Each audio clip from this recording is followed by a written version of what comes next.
श्री स्वामी समर्थ. जय जय स्वामी समर्थ. अवधूत चिंतन श्री गुरुदेव दत्त.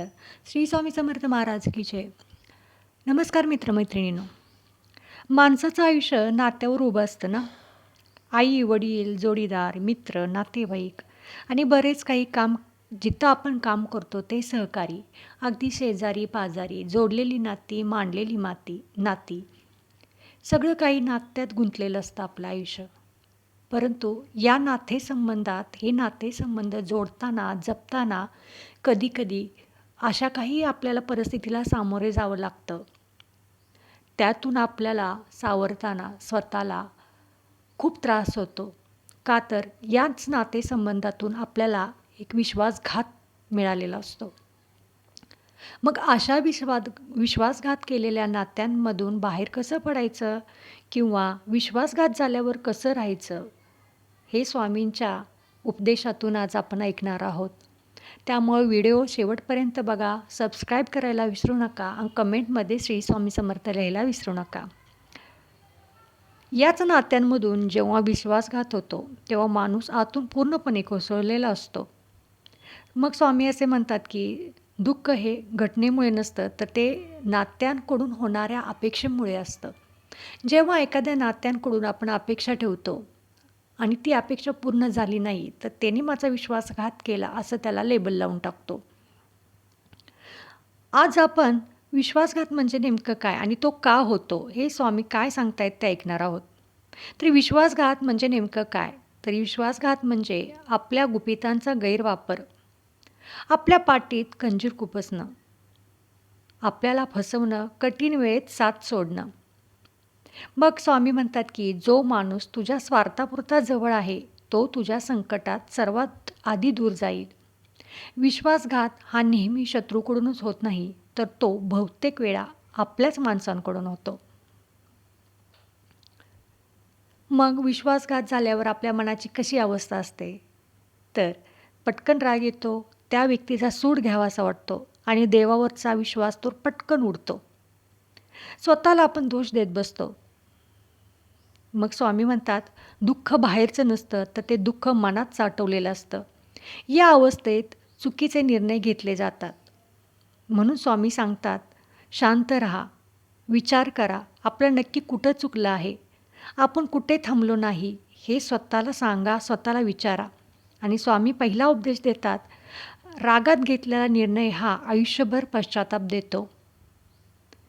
म्हणून विश्वासघात झाला म्हणून लगेच भांडत बसू नका, लगेच कोणाची बदनामी करू नका, लगेच नातं तोडून टाकू नका.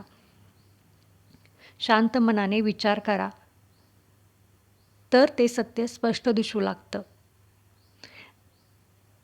स्वामी दुसरा उपदेश देतात की त्या नात्यांमध्ये अंतर ठेवा, पण त्या नात्याचा द्वेष करू नका. स्वामी म्हणतात, साप चावला म्हणून सापालाच मिठी मारू नकोस. याचा अर्थ त्या व्यक्तीपासून मानसिक अंतर ठेव, पण द्वेष मनात ठेवू नका. द्वेष म्हणजे स्वतःला जाळणं असतं. अंतर ठेवलं तर निदान तुम्ही त्या व्यक्तीच्या संपर्कात राहणार नाही आणि त्याचा त्रास तुम्हाला होणार नाही. परंतु त्याच व्यक्तीचा जर तुम्ही सतत द्वेष करत राहिला, तर मात्र तुम्हाला त्रास होणार. तो द्वेष त्या व्यक्तीपर्यंत पोचणार नाही. स्वतःची काय चूक झाली आहे ती ओळखा. अंधविश्वास ठेवणारा, एखाद्यावरती अंधविश्वास ठेवणारा शेवटी दुःखी हा होतोच. म्हणून कधीकधी एखाद्यावर आपण खूप लवकर विश्वास ठेवला की त्याची आपल्याला शिक्षा मिळते. स्वामी कर्माचा सिद्धांत देखील सांगतात. स्वामी म्हणतात, जो फसवतो ना त्याला कर्माचं फळ चुकलेलं नाही. म्हणून मनात त्या व्यक्तीविषयी सुडाची भावना ठेवू नका, बदला घेण्याची भावना ठेवू नका. कारण देवाच्या न्यायालयात वेळ असतो खरं, उशीर असतो खरं, अंधार नसतो. देवाजवळ तक्रार नव्हे समर्पण करा. स्वामी म्हणतात, माझ्याकडे तक्रार घेऊन येऊ नकोस, माझ्याकडे स्वतःला सोपव. दररोज मनात म्हण, स्वामी मला बळ द्या, मी सत्याच्या मार्गावर राहीन. मी हळूहळू मन तुमच्या स्वाधीन करीन आणि त्यामुळे तुझं मन हलकं होईल. स्वामी म्हणतात एखाद वेळेस आपला विश्वासघात झाला तर आपण दुसऱ्या वेळेस एखाद्यावरती विश्वास ठेवायला खूप विचार करतो. ही एक एक प्रकारे बरोबरच आहे, परंतु अतिविचाराने सुद्धा आपलं मन भांबवल्यासारखं होतं. कारण सर्व माणसं सारखी नसतात. मन डोळे उघडे ठेव आणि सर्व बाजूने विचार करून विश्वास ठेव. देवावर, स्वतःवर आणि आयुष्यावर पण विश्वास ठेव. कारण विश्वासघात हा तुमचा अपमान नाही किंवा तुमचा पराभव देखील नाही. तुमच्या आयुष्यातील तो एक धडा आहे. म्हणून स्वामी म्हणतात की ज्याने तुला तोडलं, त्याने तुला मजबूत केलं. ज्याच्यावर विश्वास ठेवला, त्यानेच पाठीत खंजीर खुपसला, तर त्याने तुला मजबूत केलं असं स्वतःला समजव. म्हणून स्वामी सांगतात की विश्वासघात झाल्यावर काय करावं? विश्वासघात झाल्यावर शांत राहा. स्वामी समर्थांचा मार्ग अवलंबा. माणूस आयुष्यात सगळं सहन करू शकतो, पण विश्वासघात नाही.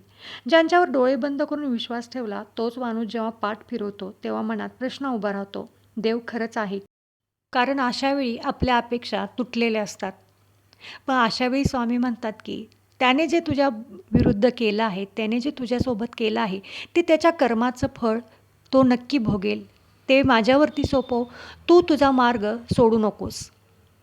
कारण तू मला समर्पण झालेला आहेस. त्यामुळे माझ्यावरती विश्वास ठेव.